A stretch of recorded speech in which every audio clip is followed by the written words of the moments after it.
There's something extremely special about taking a lump of clay, dust of the earth, and creating a beautiful finished work of art. My name is Ted Book, and I am a ceramic artist.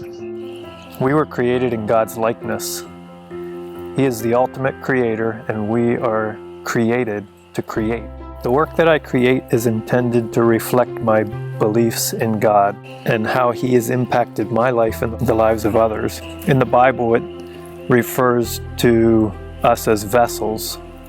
We're also called earthen vessels. We were created in God's likeness, from the dust of the earth. He is the potter and we are the clay. What a blessing to read about an intimate creating of a living being, and then to be able to create an object in the way that it's referred to in the Bible. Working with clay is very intimate.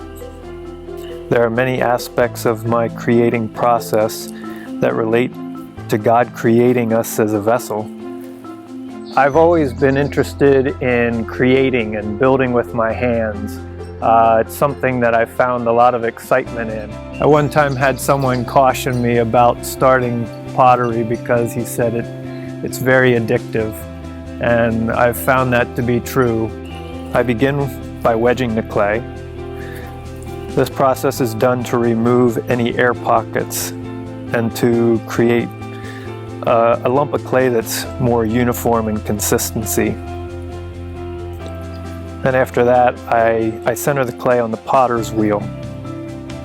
We as vessels need to be centered in our life, focused on our Creator,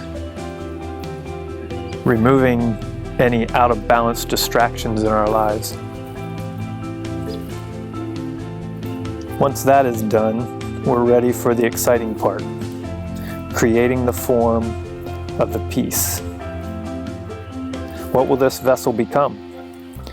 In my work, I create no pieces the same. Some are similar, but I don't use precast forms. Creating pottery requires focused, intimate, slow-moving actions that allows the potter to become very connected with the piece that they're creating. Each subtle movement of the hands has a great impact on the creation of the piece. The piece has been created and is now cut from the wheel. Before the clay dries, the vessel is very impressionable. Any quick movement or touch to the vessel can cause it to change in form, to deform it. As the vessel dries, it becomes more and more fragile. The environment the vessel is exposed to can easily impact the vessel to become altered. I trim the bottom of the pottery to create a refined, finished look. This also creates a stable foundation for the vessel to sit on. The vessel has holes drilled into it before it's fully dried, and then it's left to dry completely. This is the point where the vessel is most fragile. It can easily be broken at this time. One little tap and the vessel could crumble. I have to allow them to fully dry, and then they go into an electric kiln. The electric kiln fires these pieces up to about 2,000 degrees so that it's vitrifying the clay or stabilizing the clay so that it's more sturdy. And when the clay's in the electric kiln, it starts to glow orange because it gets so hot.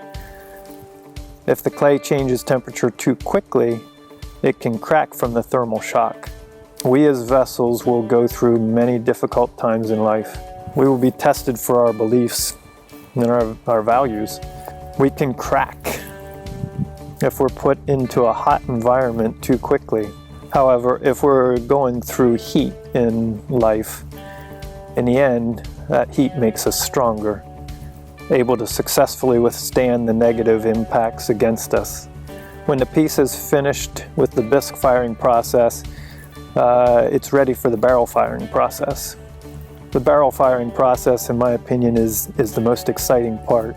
The vessel is placed into a sagger, which is it's some type of enclosure. It houses the natural materials that I put, and it creates the colorants and the effects on the pieces of pottery.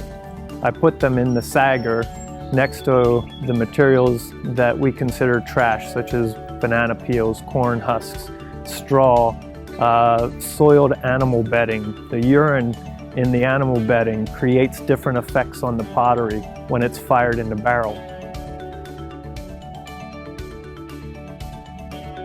All of these dirty materials are what create the beautiful effects on the outside of the vessels.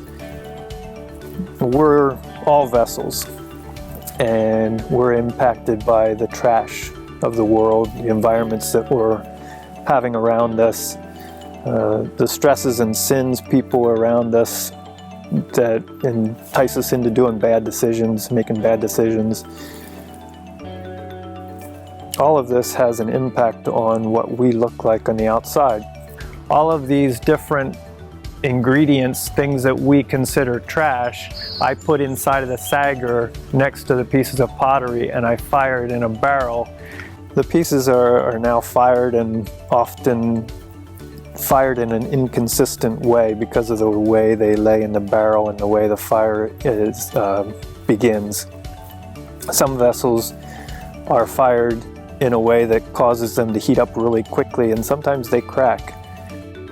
All of these variations and effects created by this type of firing process are what makes it really exciting.